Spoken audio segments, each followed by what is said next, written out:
అప్పులు తీర్చే ఆపద మొక్కులవాడు ఆ వెంకటేశ్వర స్వామి భక్తుల కోసం నెలవయున్నాడు. ఈ దేవాలయం దర్శిస్తే చాలు ఎంతటి బాధల నుంచైనా విముక్తి పొందొచ్చని ప్రజల నమ్మకం. హైదరాబాద్ వరంగల్ హైవేలో చిల్పూరు గుట్టలో ఈ వెంకటేశ్వర స్వామి ఆలయముంది. ఈ ఆలయంలో ఉన్న అఖండ దీపంలో నూనె పోసి వెంకటేశ్వర స్వామిని దర్శించుకుంటే స్వామివారి అనుగ్రహంతో అప్పులు తీరుతాయని భక్తుల నమ్మకం. ఇంకా ప్రతి శుక్రవారం జరిగే అభిషేకంలో పాల్గొన్నా, శనివారం జరిగే ప్రత్యేక పూజను చూసినా స్వామివారి అనుగ్రహం కలుగుతుందట.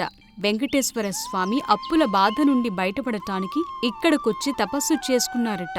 అందుకే ఇక్కడకొచ్చి స్వామివారిని దర్శనం చేసుకుంటే ఎలాంటి అప్పుల బాధలున్నా సరే ఆ బాధల నుంచి విముక్తి పొందుతారని ప్రజల విశ్వాసం. శ్రీ వెంకటేశ్వర స్వామివారు వివాహం చేసుకోవటం కోసం కుబేరుని దగ్గర ధనాన్ని అప్పుగా తీసుకున్నారని మనందరికీ తెలిసిందే. అయితే ఆ కుబేరుని అప్పుని తీర్చలేక వెంకటేశ్వర స్వామివారు చింతతో దిగులుతూ చిల్పూరు గుట్టకొచ్చారని, ఆ కొండపైకెక్కి అక్కడ గుహలో కుబేరుడి అప్పు తీర్చలేదని బాధపడుతూ తపస్సులో ఉండిపోయారని స్థల పురాణం తెలియచేస్తోంది.